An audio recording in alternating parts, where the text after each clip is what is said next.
Vadodara Jain group દ્વારા આજે વડોદરા શહેર ન્યાય મંદિર ખાતે આવેલ મહાકાળી માતા મંદિર ખાતે છાશ વિતરણ કરાયું। વડોદરા શહેર તથા જિલ્લામાં વધતી જતી ગરમીના રહીને રાહદારીઓ ત્રાહિમામ પોકારી ઉઠ્યા છે। ત્યારે વડોદરા શહેર સાધુ માર્ગીય વડોદરા જૈન ગ્રુપ દ્વારા વડોદરા શહેરને મંદિર ખાતે 500 લીટર છાશ વિતરણ કરવામાં આવી હતી। આ છાશ વિતરણનો મુખ્ય ઉદ્દેશ્ય છે કે ગુરુજીના આદેશ પ્રમાણે વધતી ગરમીને લઈ રાહદારીઓને ગરમી સામે રાહત મળે તે હેતુથી છાશ વિતરણ કરવામાં આવી હતી, જેમાં મોટી સંખ્યામાં રાજ આવ્યો તેમજ વાહન ચાલકોએ ગરમી સામે રાહત મેળવી હતી। સાથે યુવતી શક્તિ સંગઠન દ્વારા આ કાર્યક્રમનું આયોજન કરવામાં આવ્યું હતું, જેમાં 10થી વધુ મહિલાઓએ છાશ વિતરણમાં સેવા આપી હતી અને રાહદારીઓને નિઃશુલ્ક છાશ વિતરણ કરવામાં આવી હતી। જય હિન્દ, જય શ્રી રામ।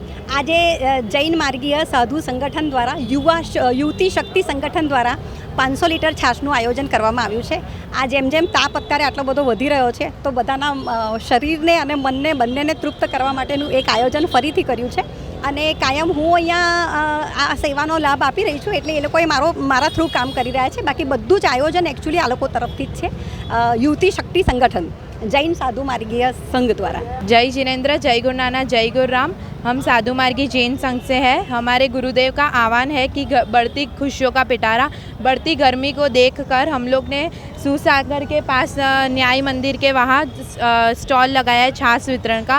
लोगों को तृप्त करने का हमने लगभग 500 लीटर छाछ का वितरण किया है।